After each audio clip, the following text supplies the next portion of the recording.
법원에서 지급명령 왔는데 어떻게 해야 되냐, 아니면 채권자들 독촉 전화 안 받아도 되냐, 이런 질문들 많이 하시는데, 전화를 아예 안 받아버리면 채권추신법상 채권자들이 자택이나 회사에 찾아갈 수 있는 구실을 줄 수는 있습니다.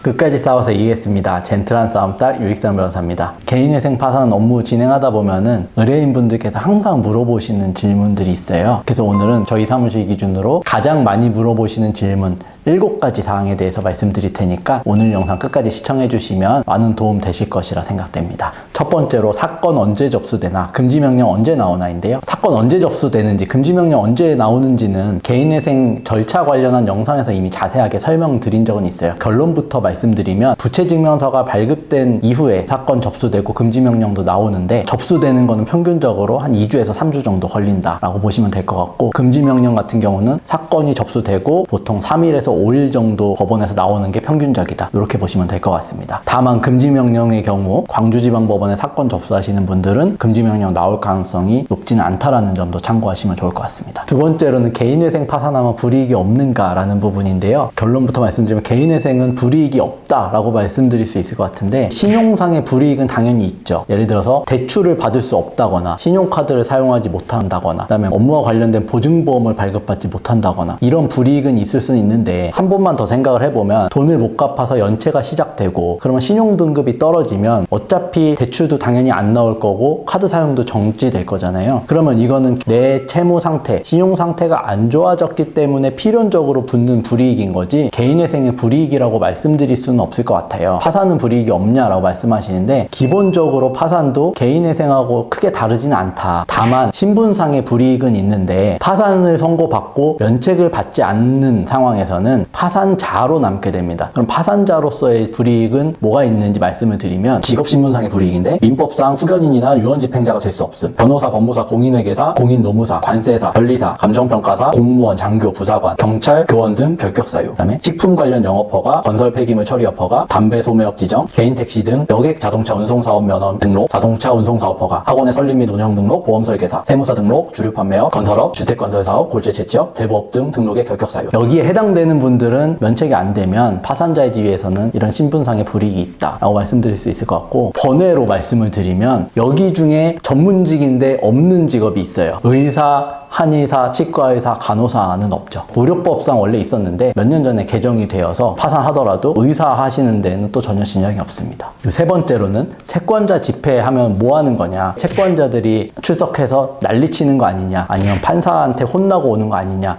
궁금해 하시는데, 채권자 집회는 내 사건 하나만 진행되는 게 아니라 같은 장소 같은 시간대에 여러 명 채무자의 사건이 진행되거든요. 그렇기 때문에 5분 내외 정도 시간이 소요된다라고 보시면 될 것 같고, 개인한테 돈 빌리신 경우, 개인 채권자는 간혹 출석해가지고 어떤 언급을 하거나 이의 제기를 하거나 뭐 이럴 수는 있는데, 금융권에서 돈 빌린 경우 대부분의 금융권 채권사는 채권자 기일에 나오지는 않습니다. 그리고 채권자 집회에서는 보통 채무자 이제 나왔는지 출석 확인하고 본인이 맞는지, 그리고 월 변제금은 얼마 이고 현재까지 변제금 잘 납부하고 있는지, 이런 정도 이제 주의사항 안내받고 유의사항에 관한 서류를 전달받기도 하거든요. 그렇게 크게 걱정하실 만한 거는 없다, 참고하시면 될 것 같고, 당연히 많은 사건들을 빨리 끝내야 되기 때문에 판사님이 당신 돈 왜 이렇게 썼냐, 앞으로 뭐 잘해라, 당신은 개인회생 안 된다, 이렇게 하면 혼내지도 않으니까 그 부분도 걱정하지 않으셔도 될 것 같습니다. 그리고 네 번째로 채권자들 추심 관련해서 집에 빨간 딱지 붙으면 어떡하냐, 막을 수 있는 방법이 있는 거냐, 법원에서 지급명령 왔는데 어떻게 해야 되냐, 아니면 채권자들 독촉 전화 안 받아도 되냐, 이런 질문들 많이 하시는데, 보통 집에 빨간 딱지 붙는 거, 이거는 동산압류거든요. 동산이라 하면 집에 있는 물건들을 의미해요. 컴퓨터, 책상, 의자, 가구, TV, 이런 집기류들인데, 보통 집에 동산압류가 들어오려면 판결문을 받아야 되는데, 법원에서 판결문을 받으려면 2-3달 정도의 기간은 걸립니다. 그래서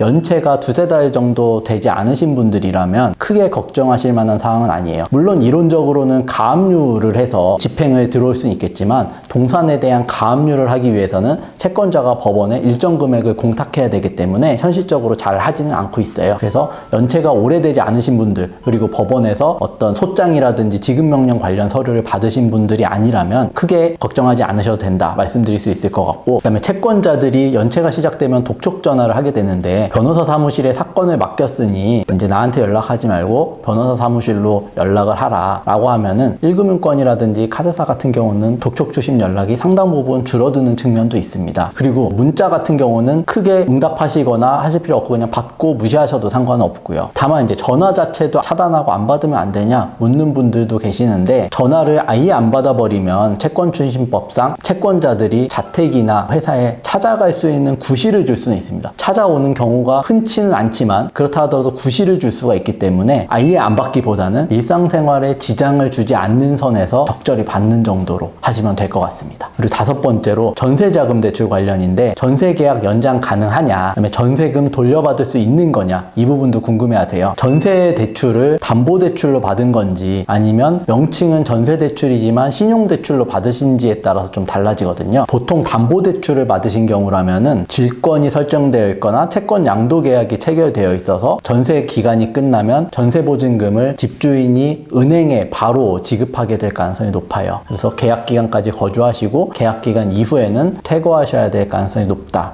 라는 점 참고하시면 될 것 같고, 반면에 신용대출의 경우에는 전세 기간이 끝나도 전세 보증금을 집주인이 은행에 반환하는 게 아니라 임차인인 채무자에게 반환하기 때문에 두 당사자가 원한다면 재계약도 얼마든지 가능합니다. 6번째, 부동산과 차량 계속 유지할 수 있는가인데, 이 부분도 다른 영상을 통해서 말씀을 드렸습니다. 결론만 간단하게 말씀을 드리면 유지 자체는 이론적으로 가능하다. 다만 청산가치 보장의 원칙을 충족하기 위해서 변제금이 올라갈 수 있기 때문에 재산가치 이상의 더 많은 금액을 변제할 수 없는 여건이라면 처분해야 될 수도 있다. 그리고 담보가 설정되어 있는 경우라면 담보권자들하고의 추가적인 협의도 필요할 수 있다. 이 점은 참고하시면 될 것 같습니다. 마지막 7번째, 워크아웃 관련인데, 개인회생 진행하다 워크아웃으로 돌릴 수 있냐, 아니면 반대로 워크아웃 진행 중인데 개인회생으로 돌릴 수 있냐 인데, 워크아웃 진행하시다가 개인회생으로 진행하실 수도 있고, 개인회생 진행하다가 폐지하고 워크아웃으로 돌려서 전환해서 진행하실 수도 있습니다. 그래서 오늘은 개인회생 진행하시는 분들께서 대표적으로 궁금해하신 사항들 말씀드렸는데, 지극히 저희 사무실에 문의를 많이 주시는 사항들 주관적으로 말씀드린 거고, 이 외에 추가적으로 더 궁금하신 점이 있거나 의문점이 해소 안 되는 부분이 있다면 댓글로 남겨주시거나 저희 사무실로 문의 주시면 친절히 안내 드리도록 하겠습니다. 이상 오늘 영상 도움되셨다면 구독과 좋아요도 부탁드리겠습니다. 감사합니다.